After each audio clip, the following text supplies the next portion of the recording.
Austin Voth, the Orioles picked him up on waivers. You know, fastball 93 to 95, curveball, cutter. Kiermaier on base twice last night. And he's on base to start this one, right back into center field. He'll make an aggressive turn and put on the brakes there. There's the curveball, and Voth picks up his first out of the game on a strikeout of Margot. There's a called third strike, dotting the outside corner with a cutter to get Diaz looking. Mullins will start things off against Kluber. 3.50 ERA for Kluber on the season. Strike three call. Mullins took that pitch thinking it was high. Swing and a miss. He gets the strikeout on Mountcastle.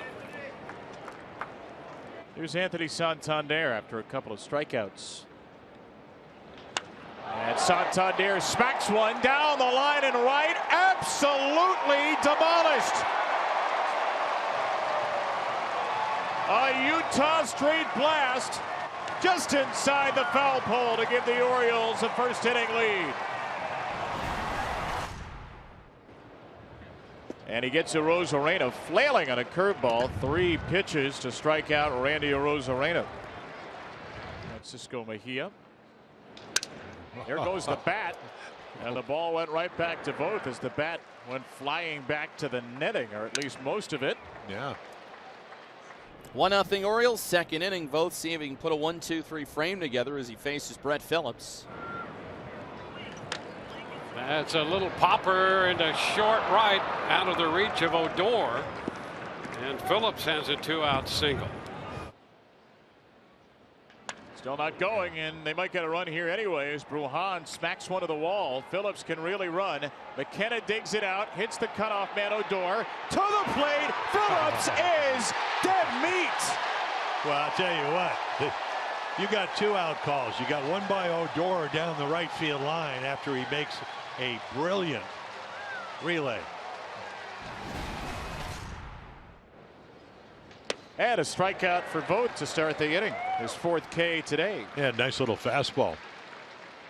Is willing to go with him on this day, making the spot start for Jordan Lyles. But all in all, Brandon Hyde very pleased. He takes the baseball, pat on the backside from his skipper. Off goes Austin Voth. Brian Baker coming off a 2+ inning scoreless up in Toronto. And it's inside, so he gives up a walk to the first man he faces. And there is ball 4. A miss up and away, so 3 walks. 1 by Voth and 2 by Baker, and the bases are loaded. And Randy Arozarena about to step in. On 2-2, Baker will get him on a fastball. Of course, you got to look for everything when you get to 0-2. Off of Kluber, kicking to the second baseman Brujan, and he throws it away, and no play anyway. And here is Mullins for the second time. McKenna goes. Mullins drills it left center field, just where you wanted it, Jim. That will get to the wall, and McKenna, who is running on the play, rounds third. He will score easily, and Cedric Mullins has the team lead in doubles all by his lonesome. He does go the other way and double the Oriole lead. Uh-oh. Mateo initially broke the wrong way, then came up with it and got the out at first. The Walls down in the count, 1-2. Fly ball headed toward right center. That's going to be in there. Going to roll to the warning track. The Rays get a run.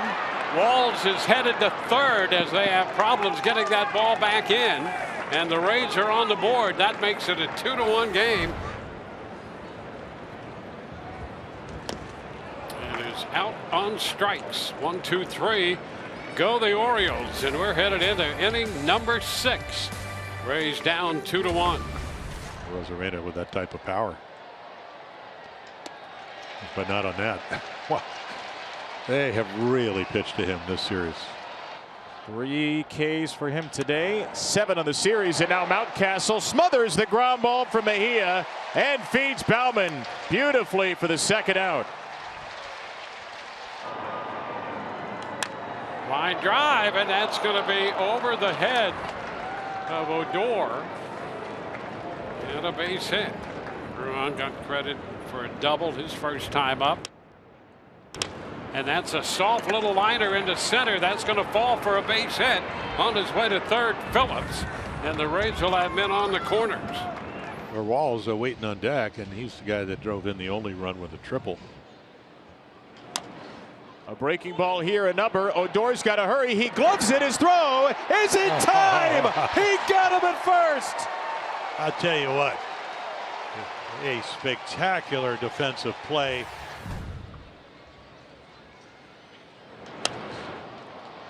Straight up in the air. Home run in a silo. Who's going to catch it? Nobody. Oh, my goodness. Choi was the closest one there. Didn't seem to see it until it hit his glove on the way down. Strike three called. Hayes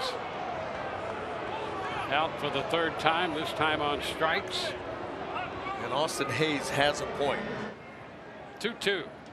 And he is out on strikes. Strikeout number 6 for Kluber. That's going to be a soft base hit the other way. Little liner that drops in front of McKenna. Hit in the air to right. Back goes Ryan McKenna. Nearing the warning track. He's on it. Makes the catch in front of the 373 marker. Ramirez has to get back on his horse to first, but he's safe. And a balk. A balk has been called by C.B. Buckner. And Lopez says, wait a minute. You know, earlier in this sequence of pitches, when he had come set, there was some wobble. The pinch hitter Paredes against Lopez on 3-2. In the air, right side, a late break for McKenna. He is there, and the inning is over. Lopez works around the balk and gets the Orioles to the doorstep on Father's Day. Jorge Mateo against Luke Bard. And Mateo is drilled up and in. Brandon Hyde is sprinting out of the dugout as Mateo gets drilled on the 1-0. Looked like it was right around the neck. That is really, really scary. And Mark Shires is here to keep Mateo upright. I mean, just the fact that that even happens. There he goes. And Mateo is in there, and the ball kicks away.